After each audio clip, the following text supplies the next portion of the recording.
Hello and welcome to the Mobile Gamedev Playbook. Thanks for tuning in for another episode. This is a podcast all about what makes a great mobile game, what is and isn't working for mobile game designers, and all the latest trends. I'm your host, Jon Jordan, and in today's episode we are going to be looking back at 2021. So I hope it was a good year for you. It's been a great year for mobile games, and we're going to delve into some of the big trends, some of the big games with our two experts today. So welcome the experts. How's it going? So I think first time on the podcast, I think, Teemu. Is that right? I think I've been once, but yeah, okay. It's been a long time. A long time ago, then, yes. Really excited to be here. Good to have you back. So you are a games analyst at GameRefinery, and we have Wilhelm, Voutilainen, been on the show lots of times, so yes. No surprises there. Senior games analyst at GameRefinery. How's it going, Wilhelm? Going really fine as always. Good. Thanks for asking. Yes. Good, been a good year. So we're gonna kick off. We're going to go sort of around the world. I think we're going to start with the US and look at some of the trends there. So what have we been seeing in that North American market? Yeah, of course. Like it's been interesting year. Often years before, like we usually had this huge one huge trend. For example, paddle passes before. But I think this year we have there's not been as big trend as paddle pass in the last year. But like lots of these maybe smaller trends there. So I think first really interesting one is the sort of what we have been seeing this year especially in the casual games is these new kind of events there. One I think really interesting point is the renovation game modes. So of course in the past years we have games like Homescapes and Gardenscapes really sort of innovating with their renovation meta gameplay. So that's of course been like a huge thing, huge successful point for them. But now actually these other casual games without this kind of renovation style meta has actually been started to utilize these kind of elements in their events. Some really good examples is, for example, Phase 10 Top Crossing 100 game, card game. It had last Halloween, it actually had this sort of Halloween theme park where players would play the core gameplay, collect these material items, and then they could construct and renovate their Halloween themed park. Very similar that you're doing in renovating in Homescapes, for example. And we have had actually a lots of these kind of similar games or similar events past year. So for example, Clockmaker has had these Best Friends, Solitaire Cruise 3 Peaks card game, and actually this has been appeared a lot in casino games as well. For example, Caesar slots and huge casino slots nowadays running these kind of renovation events a lot in their recurring events. And of course this has never been seen before in casino games especially.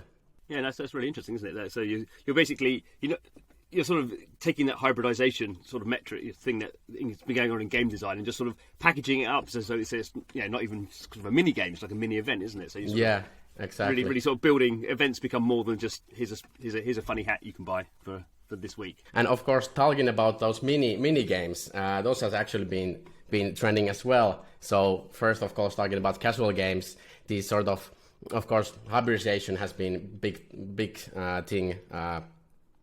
thing before as well, but we have seen these sort of games, of course, as always, Playrix utilizing these different mechanics pretty much before others as always. So Playrix, for example, in Fishdom, in Township and Gardenscapes, they'll be utilizing these special game modes, which has been sort of the core gameplay has been totally different from the match 3 core gameplay. So for example, in Township, there's constantly running these mini games which are using this sort of hyper casual styled core gameplay. For example, if you are aware of the hyper casual game Helix Jump, for example, the Township has had the event where the core gameplay is super similar to that. So that's really interesting, I think. And also, of course, this trend has also been appearing in mid-core as well. For example, these top-crossing shooter games like Garena Free Fire, they are also utilizing these sort of different kind of core gameplay in their events. So they've had event game modes which use the similar core gameplay to, for example, to Among Us and Fall Guys. And in the Garden of Free Fire, well, you have this meta where you collect characters, but also pets. But in those special modes, you're actually playing with your pets, so it's sort of incentivizing collecting those pets as well. And I think doing this through those events is really good way to sort of hop onto those trends, like you, of course, Among Us and Fall Guys and hyper casual games. They have been like these really super successful trends, and you can basically bring this kind of really trendy gameplay to your game, which is totally different by just, doing this true event. So I think those are like cool and interesting trends of this year, for sure. Sort of layer upon layer, isn't it? It's sort of interesting. I guess it's interesting that you say sort of kind of Playrix, which sort of were the pioneers of sort of doing that on a sort of on a core level in terms of the basic gameplay, and now proving, that they didn't just invent a genre. They're very adapted at sort of leveraging in that sort of those sort of because really it's just a sort of an extra retention, engagement, monetization sort of layer on top of the main game. I mean, dare I say these games are almost platforms now, or maybe metaverses, but maybe shouldn't mention that word. But you can sort of see, when you get to a certain scale, can't you, that you just have so many people in your game every day, and it's just a question of what do they want to do. It doesn't need to be just what was the core game experience. Maybe these things have lots of games within them, as they're so solid. Yeah, I think also, of course, like one other trend, or actually maybe not a trend, but like more interesting games of course has been released this year as well, and there's been like quite interesting different kind of trends. As I think one really cool sort of success story of this year has been this Cookie Run Kingdom. I think Teemu is sort of super expert of that game, so maybe you can explain it a bit better. Yeah, I've been really enjoying that game. It launched, Cookie Run Kingdom launched somewhere in January, and I personally really loved the art style and hopped in at that point. And for a long time, it was in like top crossing 200 or so kind of on and off the top 200. But then suddenly in September, everyone was starting to talk about it because it rose to the top 10 and managed to stay there. It established a new baseline there and has been in about top 10 since then. And what made it rise there was, well, they started doing a kind of marketing campaign. They added these English voice actors, and they made a lot of content with those. There were lots of different types of giveaways. The voice actors were their recording sessions were shown as a video, and they were interviewed, and they were reviewing fan arts, and so they really had the voice actors in very deep with their marketing, but then they also had the miraculous X factor, and the game kind of went viral also in TikTok, and a lot of the especially younger users really started talking about the game because of that. And it's just a wonderful game. It's approachable to so many kinds of players. Me being kind of a more mid-core player, I really like the mechanics there and the character collecting and stuff like that. Whereas my wife, who also plays the game, was more into the kind of visual appeal and the storyline. So it really works for all kinds of players. It's interesting because Dev Sisters, who the South Korean developer, they have been around a long time. And I remember when the original Cookie Run came out, and that was like a massive hit, viral hit in South Korea, partly because it was on the Kakao platform, like 2013 or something. I can't remember. I mean, that was like a massive big game, and then it sort of they did sequels and stuff, and it sort of went away a little bit, certainly in the West. So it's interesting that they've had all that sort of deep IP and as you say, that sort of great art style. Now they sort of, going back to what you were saying, actually, Wilhelm, it's almost they're building like it's like a platform. It's it's a kingdoms thing. So there's lots of different things in there. And again, it's as you were saying, sort of, Teemu, that people can approach those things in different ways. Maybe if you don't like the PvP, you don't play the PvP bit so much. Maybe you do the trading, or so it's kind of quite interesting how sort of games are becoming much more sort of just individual games have become much more diverse in how they sort of can be played. It's not this is how you must play this game, you know. Yeah, absolutely. Of course, couple more sort of interesting new kind of games. So I think one super cool success story has been Gen Match, actually, which is again a casual game, but it sort of have been able to bring this new kind of mix. Again, talking about this hybridization, so it's basically core gameplay of the game is this match 3 / mahjong style gameplay. I have personally never seen that kind of gameplay in other games, and there's also meta elements, basically similar to the renovation game Redecor. So you have these construction renovation elements, but they are like really different from what you have, for example, in Gardenscapes. You're actually in Gen Match, you're decorating these rooms and so on. It's sort of, the whole game has this sort of really chill and relaxing vibe, say, and it's really interesting the charts looking like, because it has been climbing steadily in the crossing, and now it's like already in top 100 crossing, and the whole, like, the gameplay and everything, it's just super simple. So I guess there's still space to innovate even in the puzzle genre there.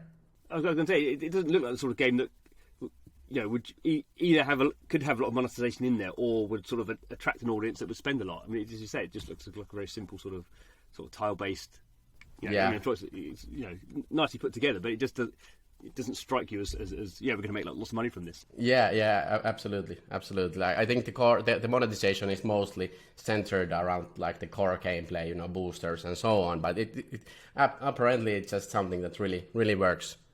And of course, talking about match 3s, of course we had Royal Match also from the Dream game, super like success story in right now in Top Crossing 10, and of course that game being from the Big Games people. So that's really interesting game as well, and of course that as well, sort of utilizing this super simple renovation meta. So seems to be the trend still. No, I think it's always interesting when you see sort of teams repeating their success, and obviously the Peak people sold out to lot for Zynga, and now they've potentially those are games they would have made at Peak if they'd stayed there, but sort of they take those learnings and they take them on to the next stage. And I guess what was interesting for me, who doesn't follow it as sort of closely as you guys, is you kind of at some stage you kind of think there can be no more innovation in match 3. Everyone must have done everything, and then something like Royal Match comes along, and clearly, if you're really into sort of match 3 games, it really stands out, and Yeah.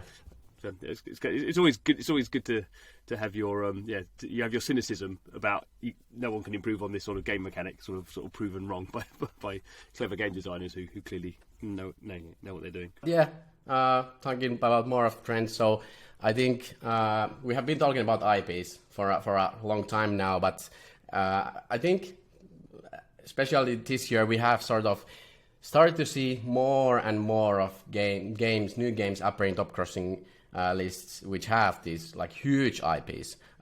Some examples, actually 2 MOBAs, League of Legends Wild Rift and Pokemon Unite, both sort of both releasing this year, and well, they're both in top 200 crossing. Of course, the MOBA genre is probably one of the hardest genres to monetize, when you have to sort of play around, like not being paid to win, but still being able to monetize somehow. But yeah, those are like really interesting. And of course, Wild Rift, really interesting case, especially lately now that Riot has been bringing more of these mobile only features to the game, such as like friend systems and guilds actually. And I think the guild update, where they added new battle pass season and different kind of bundles, I think that actually skyrocketed the game in top crossing lists. So at least in the revenue perspective. So it seems that sort of course Wild Rift had this huge explosion at the release, but after that it struggled a bit to keep in the top 200 crossing. But it seems that Riot is developing the game further. So that's nice. I think of course Final Fantasy first Soldier just got released. I think Teemu is analyzed it. So, do you have any thoughts on that game? Yeah, I personally I really have loved the game. Like it does so well. Like many things, it does so well. Like it innovates on the battle royale genre by bringing the PvE elements there. So you're not just hunting players, you're also hunting monsters, and it really gives purpose to the whole experience, not just like the couple of bursts when you happen to see someone and manage to take them down. The graphics are good because for most part they are borrowed from the console game Final Fantasy VII Remake, so it gives the game really a good AAA look. The gameplay is really solid, like just like any other battle royale in game, but it works. But what it's been struggling with is the kind of gamble it had with the kind of mismatch of the brand, what the brand is known for and what the genre is known for. So far it hasn't been doing that well in Japan. It has at best been at 110s, whereas in the US it never even reached the 200 so far. So the game is having a bit of a hard time, but it's not because the game isn't good. It's that it doesn't find its audience. Like for battle royale fans, they're probably very invested in the battle royale games that they have played before, both time and money wise. And then Final Fantasy fans would prefer some more like PvE focused games, or don't want to play on mobile and kind of wait for the console PC port that has been teased by the developers to be a possibility at some point. So even though you can play it with controller, it's not like a console experience. But the skeptics that at least in my bubble that have tried it have really liked it. But it just goes to show that like when you have a huge IP to use, you really need to think what it's known for and what the genre you're going for is known for, and if they have if they kind of match. That's a good point. I mean, I guess it's interesting that because there has been, I guess, the successful the Final Fantasy 4X game a few years ago now. I mean, it's a very that's sort of one of those ones where you wouldn't necessarily expect Final Fantasy fans to sort of, you know, it's sort of, you know, there's nothing in the lore of Final Fantasy where you're sort of doing 4X type strategy gaming. I mean, but that seems to have been a fairly decent success. I guess you know, just in general, the amount of battle royale games out there, it's just, you know, it's just hard I think to find an audience, particularly when stuff like PUBG is still being, you know, there's so many big successful ones out there. It's not like, I don't think there's, you know, if you're into sort of you know, battle royale on mobile, you know, you've got a whole bunch of games to play, and probably you're playing one of them already. So it becomes that sort of can you stop someone playing one game to play your game? Yeah. So yeah, and I guess it's interesting as well because always with those sort of Japanese sort of RPGs, there is that, as you pointed out, there is that very strong sort of local audience who want a very specific thing. And obviously, there's not that many people in Japan. There's billions more outside Japan. But imagine it being a designer. It's quite a hard thing to sort of work at. To have a good game, you've got this IP. Doesn't quite fit into what you're doing. I haven't played it yet, so I can't say. But it looks fantastic. I quite like the Final Fantasy sort of 7 world. So maybe I should be trying it out. I mean, in general, what do we think about IPs? You say there's, you know, IPs around all the time. Do we think they're as important as they used to be? I sort of wonder now whether they're maybe becoming sort of slightly less so. I mean, I guess there was this sort of failure of the Harry Potter game from Niantic this year. Not the failure, but they're shutting it down now. So yeah, actually, well, talking about Harry Potter, actually, we're talking about later about China. I think we have like super success story of Harry Potter, but of course, like, it really depends. I think, in my personal opinion, I think IP, like finding the right IP for your game, especially nowadays, I think that can be like a super, like, you can, well, of course, if it's a mismatch, it's a mismatch. So I think Final Fantasy goes to the same category as Pokemon Unite. Like Pokemon Unite has extremely good core gameplay and so on, but like, maybe the Pokemon audience is not the mobile audience, similar to maybe not the Final Fantasy audience. It's not your average average battle royale audience. But of course, compared to 4X games, then the 4X games, they don't rely that heavily on having huge player base in terms of monetization. But like these cosmetic monetized PvP games, you have to have a massive player base to be able to hit the top crossing ranks pretty much. So I think it really depends on the game. No, it's a good point. It's not so much the IP as you say, looking at sort of the business bit behind it, the business model, and what sort of KPIs you need to run those sort of games successfully. Because I guess anyone can make a game, but for these things to work, the UA component is clearly the big thing about growing the audience. Can you spend the marketing money to grow the audience, to monetize it, to sort of feed back in? So, anything else from the US, or should we? Are we going to be moving on around the world? I think there's a bit more, is there? Yeah, I think I can go quite quickly about the other things. So of course, we just had the launch of PUBG New State. So Kraftons, like the original publisher of the PUBG PC game, they launched their own mobile version of the PUBG, which is I have not personally played it, but I've seen it's pretty much almost the same game as PUBG Mobile. I think the live ops is probably different then, but the game not really peaked in top 100 crossing, but it's at least not yet as being as successful as PUBG Mobile. But really interesting to sort of compare especially the live ops of those two games and see sort of if the Krafton can find as big success as PUBG Mobile can. There's also the Indian version that's just been released. Not that that's we don't have a section for India, but it's quite interesting now, isn't it? Even talking about the number of sort of mobile battle royale games, there's 3 in the same sort of from the same company, effectively. Yeah. Depending on where you are in the world, I suppose. Yeah. And of course, we just had, not just, but this year we had launch of Marvel Future Evolution, which is like you have these huge, massive production values. There's cutscenes and voice acting and so on. And it was like looked really promising. But it's still compared to, for example, Genshin. Well, talking about action RPGs, the action RPG genre is still dominated by Genshin. Like Marvel Future Revelation, it was not able to make as big splash or sustain after the initial huge spike in crossing. But yeah, it's still that genre. Well, it's still dominated by Genshin. So we're gonna see if other IPs or other companies can sort of. I guess the advantage of having the Marvel one is there's always sort of there's always stuff going on in that universe. So there's always like a new film or something. You know, you can imagine sort of crossover event. You just have you have your big launch, but then you have lots of times to sort of not quite relaunch, but you have if you've launched and you didn't get a big enough audience, then that means your fan base didn't know about it. So when the next film comes out, you can sort of re-promote it all and sort of try and get them back in. So you get sort of, I guess, a bit more latitude to try and sort of build up a bit over time. Yeah. I will not be surprised if we see the sort of Marvel Future Revolution appearing in the higher in the crossing when we get new Marvel movies. So it's as an IP, Marvel is probably one of the best mobile IPs there is. So yeah.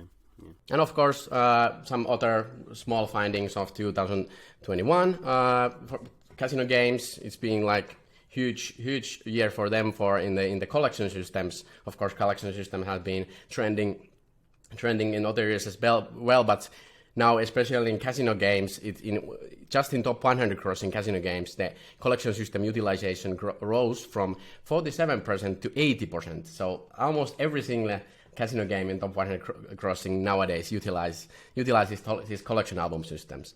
Then some other trends, of course, Paddle Pass. You always have to talk about Paddle Pass. So it's actually still trending this year. So the overall utilization in the US, actually in the top 100 crossing, rose from 46% to 61%. So it just keeps rising. And lastly, of course, the social mechanics, like guilds, they are still trending higher. So in all of the titles, guilds in top 100 crossing rose from 60% to 70%, and in talking about casual titles, that's also in casual titles the percent rose by 20%. So they are becoming more and more popular. I think players are starting to more and more expect to have those social features.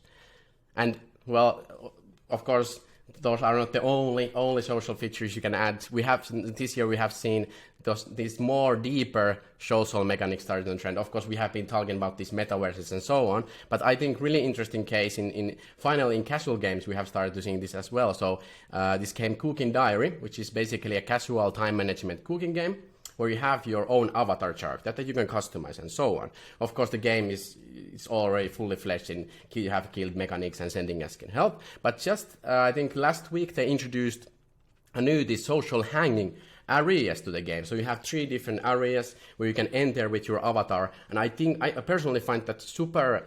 It just fits super well to the game because it's basically, I think in casual games, it's quite hard actually to find friends in the game because usually you have to go to the game's Facebook page and try to seek friends there, which is not the sort of not the most intuitive things to do because you basically have to go outside of the game. But now in Cooking Diary, you can go in these areas and meet other people and make friends. And also this fits super well to the cosmetic monetization in Cooking Diary. So players can now show off even better their sort of cool cosmetics they have collected and bought. No, it's interesting. Obviously, with the guild stuff, it's got quite a long way to go still. If you're saying 20% of the top 100 casual titles have that in. Oh, it rose by 20%. So actually, it rose by 20%. Oh, okay, right. Okay, that makes sense. Oh, okay. Most of those games have guild mechanics. So that's a good wrap up of what's been happening in North America. I think should we go to Japan now? Teemu, do you want to take us through what's been happening? Some big new games launched. Well, overall in Japan, it feels like the market stays the same. Like you have the old masters kind of sticking there. You have the Fate Grand Order. You have Monster Strike.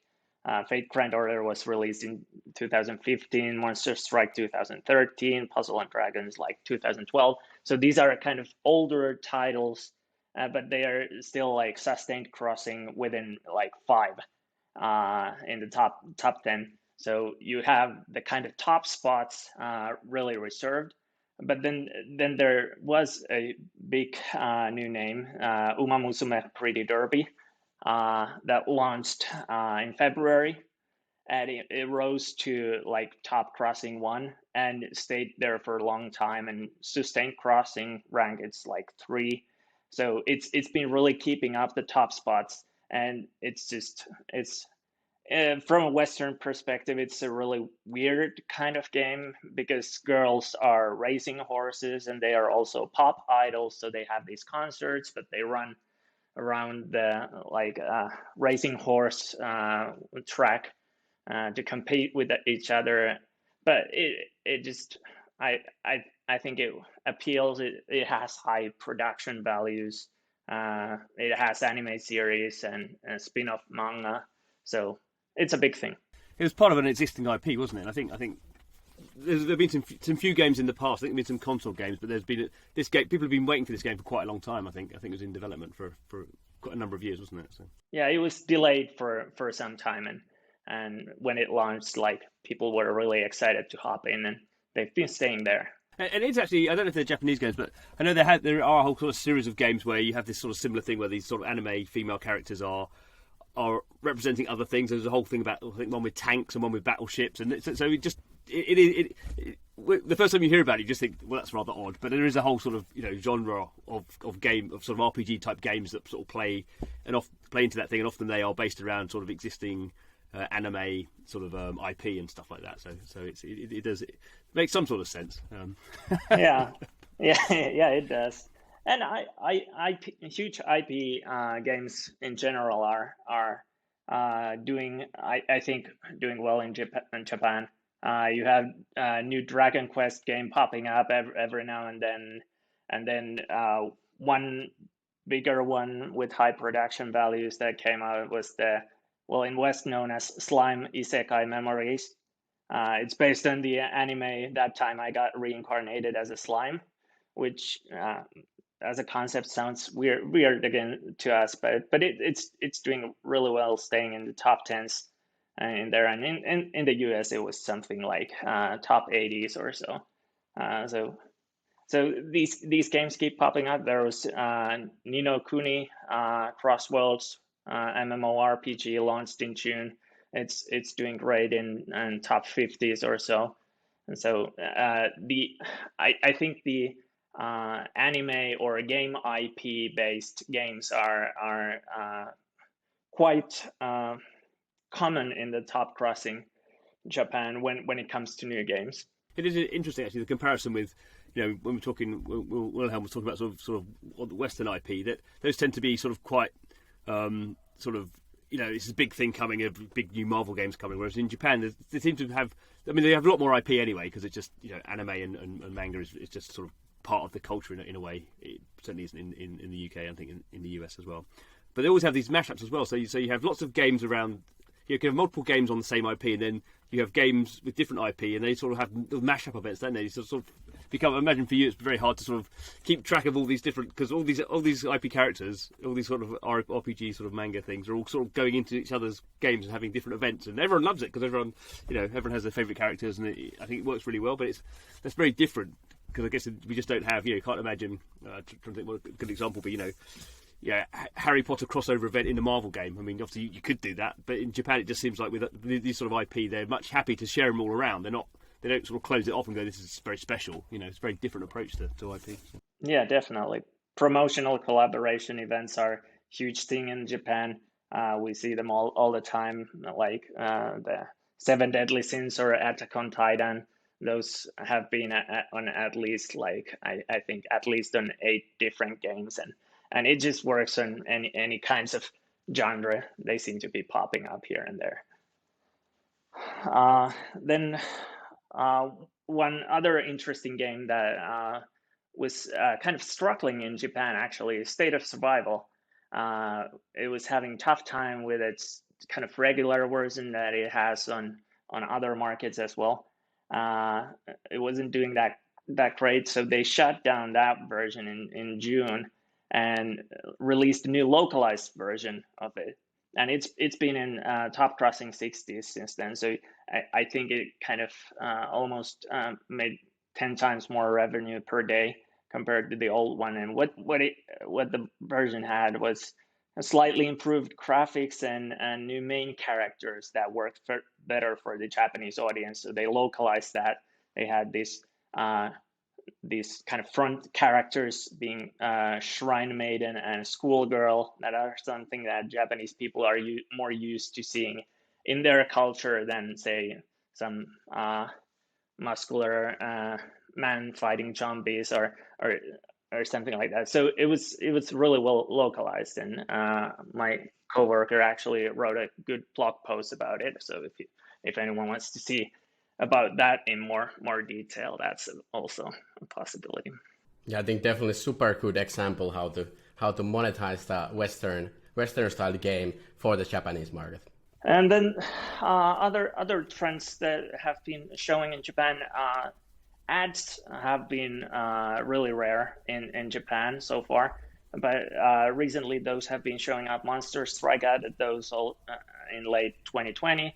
Puzzle and Dragons added those in early 2021, so this year, and then Line has also been adding those to their games, like Line Poco Poco and Disney Line Disney Tsum Tsum, and so with big names, big older titles like these adding ad monetization, I wonder if smaller players are also going to be adding ad monetization to their top crossing games. Like outside top crossing, of course, you have ad monetization, but so far the kind of top games have avoided those. Is there any sort of fan pushback yet? Because that's often the thing that I mean, you can do it if it's rewarded video ads, then you're sort of giving them more of the stuff they would otherwise buy. So that probably works better. But yeah, it hasn't shown really. Like those games still keep their high spots in rankings. So it's interesting to see how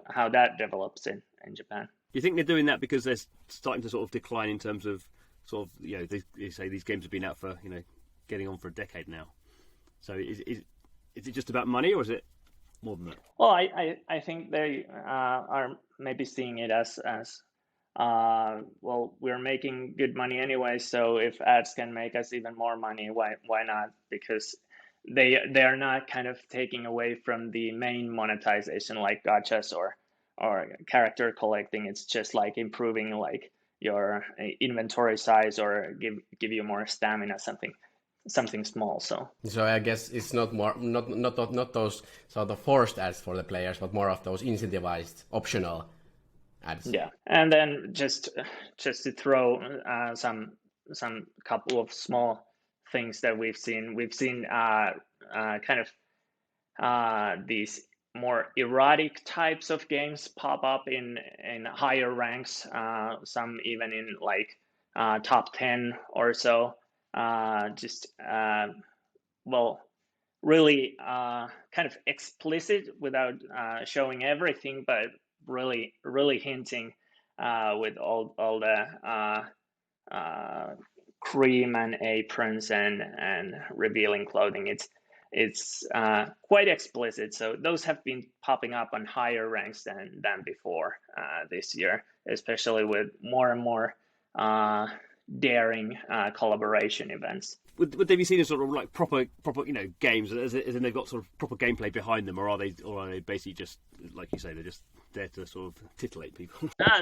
They are really like proper examples of their game, action RPGs or kind of idler games, I think, and turn-based RPGs. So they are really like well-made games. But they appeal to a certain kind of audience that is clearly willing to pay. They really put effort in Japan on anniversaries and even half anniversaries. Those are a thing.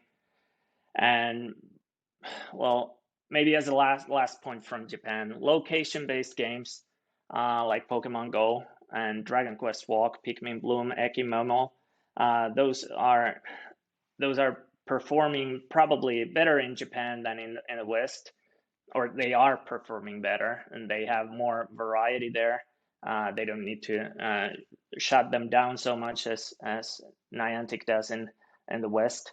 I don't know, maybe it's because Japanese people might use more public transportation and have more walking time, whereas in the US you kind of have to take the time to go out to play the game instead of it happening kind of naturally. Maybe that affects it, but they have more variety, and those games are doing well in Japan. And there's no, I mean, Dragon Quest Walk is sort of the interesting one, isn't it? Obviously, Dragon Quest massive IP in Japan, but there's no, from what I saw, there's no chance that game's going to be released globally. It's just going to be a very sort of Japanese, a deep sort of cultural resonance for Japanese gamers to play that sort of game. And I guess if you take it globally, people don't know Dragon Quest so much, so you don't get, it's not like a Pokemon thing, and then you just have all the server costs for running it around the world. So it's sort of interesting where, the whole thing with many location-based games is that everyone in the world are playing the same game, whereas actually what you find is if you get the right IP, you just want it in the countries that get the IP. You don't want to send it around the world. Yeah. Okay, so that's Japan done. Shall we head into China? You mentioned Harry Potter, so Harry Potter games are doing well. It's not just the one in the West. I think some really interesting release we have this year in China market. Of course, China market crowded by MMORPGs and turn-based RPGs, but I think it's a bit new, different kind of games are appearing in China. Of course, they have had huge big IPs behind them. So, for example, Harry Potter Magic Awakened, which is apparently going to release in other markets as well, which is going to be really interesting. But it's been a mega success in China. So it's actually in top crossing 10. Then in China, it's basically this tactical battle game where you sort of collecting different characters and utilizing these card mechanics and so on. But of course, it has huge amount of other features as well. Basically, there's these social hanging rooms where you can see other players. The story is super heavy in the game and so on. And I actually, if you're interested in going deeper, that we have Chinese analyst specialist Inka actually has brought in a really good deconstruction blog post just from that game. So I definitely recommend checking that out.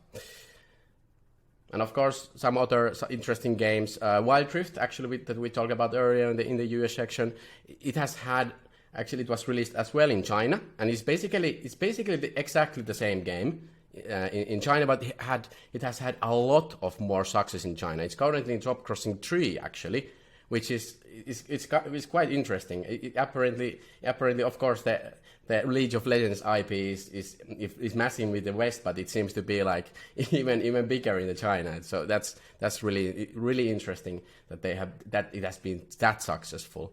And of course, Battle for the Golden Spatula as well, which is funny name, but it's. Can you repeat that for people who didn't catch that? Yes, Battle for the Golden Spatula, which is basically a teamfight tactics from the Riot games. It's been released with the teamfight tactics name in China.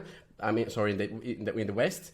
But it's basically the Chinese version of that game. And in the West, it has struggled a lot. I think the whole sort of this auto chess genre has been super hard for the publishers and game developers to monetize in the West. But in the China, again, it's actually in top crossing 10. But this game compared to the Western version, it's actually totally different. It's basically the feature set is much more robust, and the monetization, there's more different kind of monetization mechanics and live ops and everything. So I think that game is, if you are intending to develop a auto chess game, I definitely recommend checking out the Battle for the Golden Spatula, because like it's crazy that the amount of success that it has been able to find. It's quite interesting there that from what you're saying. So from the same company, from Riot Games, Wild Rift has sort of been released in China, sort of the same version. I'm sure some sort of changes, but nothing sort of incredible. And then Teamfight Tactics becomes Battle for the Golden Spatula, which just makes absolutely no sense. Yeah. And then it's like a totally different game. I mean, probably from a totally different team with. Core gameplay is the same, but I think the art style might be a little bit different. But I think it's more about like the difference in features and the monetization that makes the difference there. I mean, yeah, it just goes. I mean, I guess China is such a big market that if you were going to do sort of a heavy duty localization, that would be sort of the first one you would choose, wouldn't it? Because it's just, if you get it right there, then it sort of pays everything back. But it's interesting again. Yeah, it's mentioned the Harry Potter Magic Awakened. I think even in China, I was reading some reports that some people felt the monetization was a bit heavy on it, which will obviously be interesting when that sort of IP comes to the West, whenever that happens in 2022. What people sort of think about that. Maybe the Western version gets a sort of different monetization strategy. Yeah, we'll see. We'll see. Sure that, but it does look amazing, doesn't it? I mean, it's absolutely. The art style of that the Harry Potter game looks incredible. So I guess the only other thing we have to sort of talk about is sort of, in China, depending on how old you are, you're having sort of restrictions put around how long you can play and all that sort of stuff. Are we seeing any sort of impact that in terms of sort of what games are released or anything, or is that a bit too soon, I suppose? Well, can't say I haven't been monitoring the Chinese market that well.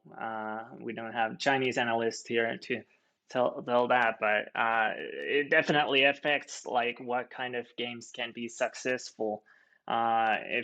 Since like minors can't play during weekdays, and even in weekends it can only be like a couple of hours per day, and I think IAP purchases also have they have also a limit of some kind, and you need to register with an ID, so it's actually monitored pretty well.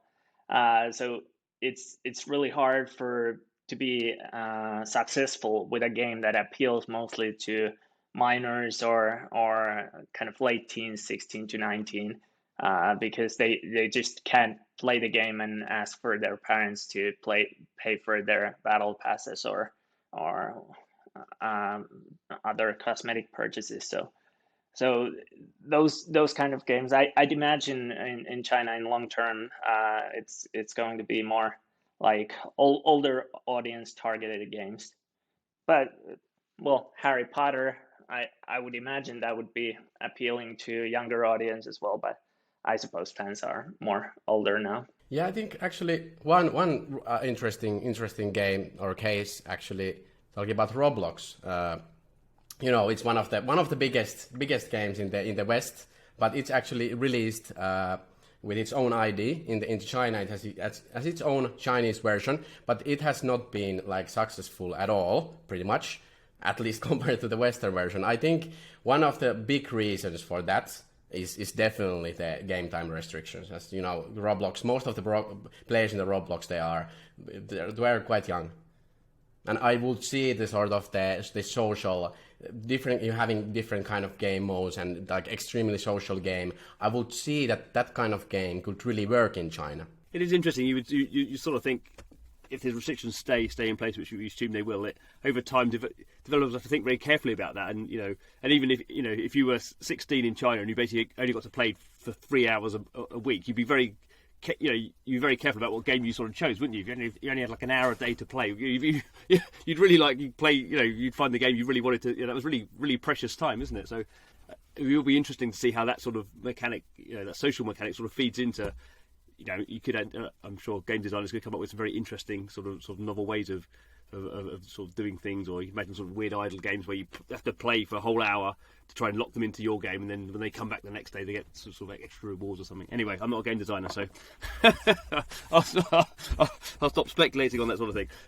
Okay, good. So we've covered what's been going on in the key markets. Really fascinating. I think all these markets have some sort of obviously individual trends, individual games that have worked well, and then there are some of these sort of broader trends which is sort of the same everywhere. So thank you very much for your expertise, Wilhelm and Teemu, and thank you.